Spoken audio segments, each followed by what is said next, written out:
So, Any other witnesses? yes, Judge, I do want to call Axel. I have some issues, I think, as far as if the state's going to be silent. I think cross-examining the witnesses in the manner in which Megan is doing, I think kind of exceeds the scope of the silent. Quick breakdown for everyone. When the judge says the state is silent, that means prosecutors agreed not to push for a harsher sentence. But, and here's the twist, they can still correct factual mistakes. So it's silence with a little bit of wiggle room. What do you think? Is that fair or kind of sneaky? All right, well, the court will note that according to the plea bargain agreement, the state is silent, but they are able to address fact issues. Well, I understand addressing fact issues, but my understanding, Judge, is addressing fact issues as part of argument if I misstate anything, and I have no objection to that. Okay. All right, the court will note your any objections you have with regards to this witness. Thank you. And Judge, so I'd like to call Ethan Rosales. Can you raise your right hand for me, please?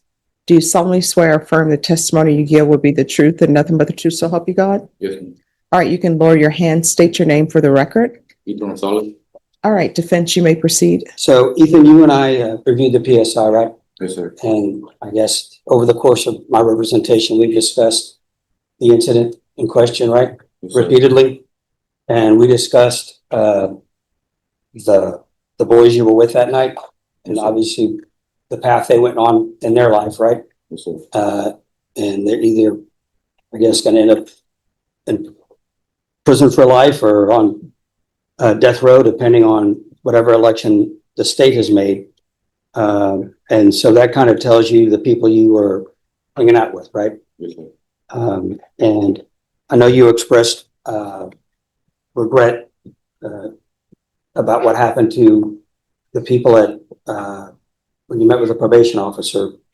But I guess when we looked over the PSI and you saw who was in that house, right? Yes, sir. You understand, I mean, how lucky you weren't here on murder or capital murder charges, right? Yes, sir. So let's talk about your life since the incident. Okay. So I know your dad said after Mr. Belleville got the first charge dismissed, you went out and got your security license, right? Yes, sir. And level 3 is the highest level, correct? There's actually a level 4, but Okay. that's private security. Okay. So you took all these tests, you passed background checks, you got a job, you seem to have your life back on track, right? Yes, sir. And then, of course, this new case came out. So obviously the judge has a decision to make about what happens with your life, right? So if you're given the opportunity at probation, you heard your dad talk about the opportunities you have. Do you think you'll be able to take advantage of those opportunities? Yes, sir. Okay. Is there anything else you want to tell the judge about what happened that night, or anything you want to say to the people involved? Yeah, I just want to say I'm sorry. I didn't know who was in there. That doesn't change the fact of my decision that I made that night, but it stopped me a lot from job opportunities and moving forward in life to make more money and just be successful. Okay, but the reason it stopped you is because of the decision you made, right? Yes, sir. Okay. So I guess if given the opportunity, do you think you'll be able to comply with any orders or conditions the judge imposes? 100%. Okay. All right. I have nothing further. All right, any objections to the court asking? No, not at all. questions? Walk me through this.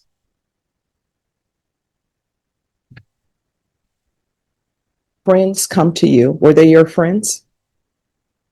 If I thought they were, All right. So how did you meet them? How did you all become friends? just growing up in the school, playing basketball at the park, stuff like that. All right. Were these your only friends? You know, I have more friends. All right. So explain to me how this happened. You have some friends who come to you. So they come to you, and what do they say? About that night, Yes. All I ended up going to their house and they let me know. right. So you go to their house. Did they call you and say, hey, come over, let's have, let's meet? Or how did it come to be that you ended up at their home? I was just getting off of work. I ended up stopping by their house. They let me know. All right. So you stop by their house. I like to do things step by step. So you stop by their house. What do you do when you get there? Are you all playing Video games. Yes, playing video games? And so you're playing video games, and tell me how the conversation goes. I guess they had information of somebody who was in that house, basically lived down the street. So we just get caught up. Well, no. Because I'm trying to figure things out, and I'm trying to figure out what your mindset is. I think your attorney and other people, if somebody comes to them and say, hey, we're playing video games, but come with me. We're going to go shoot up this house. Here's your gun. Let's go shoot up this house. I'm trying to figure out what your mindset was and all of that. So you're playing video games. Were you drinking? Man, All right. So you're not drinking. You're sober. Were they drinking? no. So they're not drinking. They're sober. So how does the conversation go? It was more of a retaliation thing. No. I mean, like, what's the conversation? You're playing video games. Maybe somebody's, talking trash about, you can't win. I beat you. Then what's the next conversation? Hey, there's a person down the street. This is wild. Imagine, 1 minute you're arguing about Mortal Kombat, the next minute someone says, hey, let's go shoot up a house. That leap is insane. Here's the key legal question though. At what point does just being there turn into full-blown criminal liability? Drop your thoughts in the comments. Is simply driving the car enough to deserve prison time? Street, we don't like that person. We're going to go shoot up their house. We want you to come with us. I'm trying to figure out how the conversation went from you're playing video games. Maybe you all are trash talking to each other about I'm beating you. You can't win. I trash talk during Mortal Kombat. So you're playing the video game. How does the conversation go? Who says, and if you don't want to name names, you don't have to name the specific names, but who brings up the conversation and says, hey, we have some guns. We're going to go shoot up this house down the street. How does that conversation happen?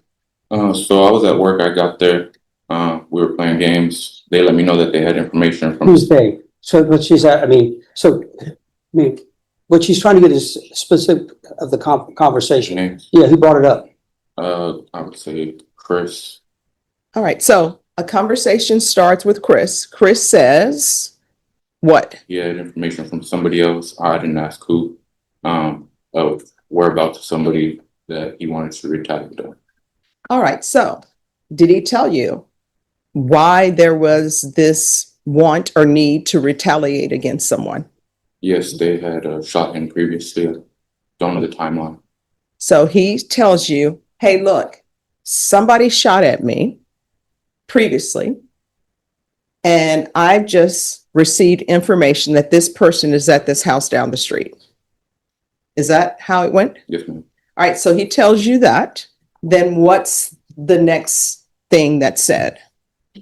I was the only one with the car. They basically asked me if we would go. It was more of an impulse decision. No. Let's not do basically, because I'm trying to figure out what your mindset is, because I have to make a decision on whether or not to grant your application. So he tells you, I have information on the person who shot me. The person who shot me is at this location. All right. Thank you for imparting that information to me, Chris. So where does the conversation go from there? They asked me if we would go. It was 4 of us. All right. So they're saying, hey, let's go down the street. Now, when they say, let's go down the street, I'm sure it's not, let's go down the street. What was said? They said that we were going to go shoot up the house, that we were going to retaliate. All right. And so did you bring a gun to that location? No, ma'am. I had got off work. All right. So you got off work. You don't have a weapon. And they're saying, hey, let's go down the street and shoot up the house. Yes, ma'am. All right. So where does the gun part come in for you? I mean, they just had guns there, so took one with me.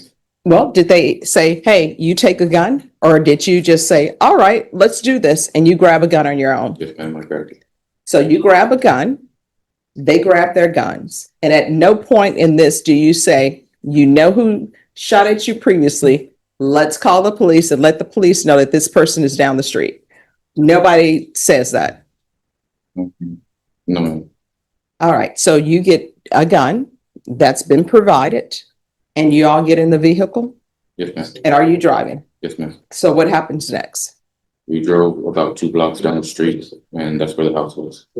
Okay, so the house is 2 blocks down the street, and what are you thinking as you're driving to this location? It was more of an adrenaline rush, I would say so. And how old were you? 19. All right, so you're 19, you're getting an adrenaline rush, and you drive to the house. And how far was that house from where you were playing video games? I'd say about 3 minutes, maybe. And nobody thought, so you guys were not going to walk, you're going to drive the 3 minutes. Yes, ma'am. All right, so you're in the vehicle, you all pull upside the house, then what happens? We all got out, shot the house. You call out? We all got out and shot the house. Okay. All right. And then after you shoot the house, what do you do? We go back to their house.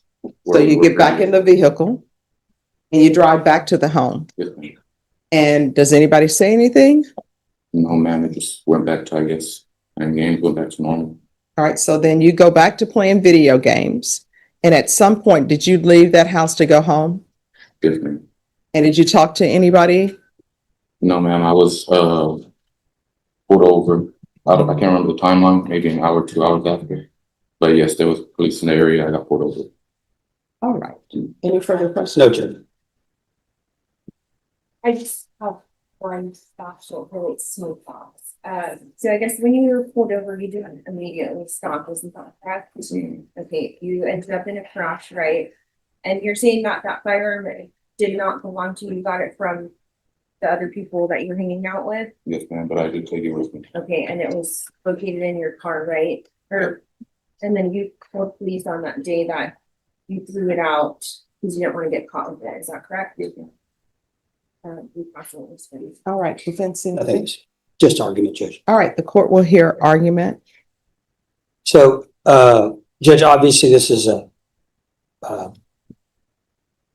really severe fact pattern. The one thing I would note is I don't think up until this incident, Ethan had any criminal history. And I think since then, he's turned his life around. Obviously, I think Megan can make the court aware of the other, at least 2 of the other boys involved are in jail on capital murder charges. And obviously he was definitely running with the wrong group of boys that night. You know, that being said, obviously he made the decision. He accepts his responsibility for it. He understands what he did and how lucky he is that nobody's dead. What I'd ask the court to consider is since 2022, he's turned his life around. He had and lost a good job, and that's his fault because of the situation he put himself in.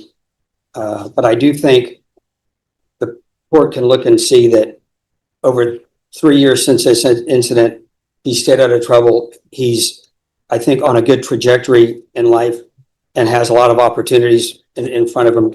I'd ask the court to consider, and obviously there's a bunch of different possibilities the court can consider. You know, obviously, the most important thing as far as I see is the court grant either, regular probation or deferred. Obviously, deferred would be a great opportunity for him moving forward as far as employment.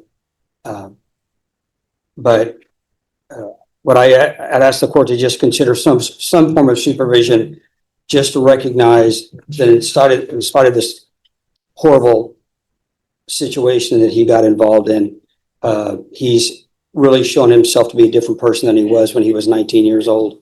And I think he's got a good path in front of him. And I'd ask the court to grant his application for either deferred or regular with whatever conditions the court feels are appropriate.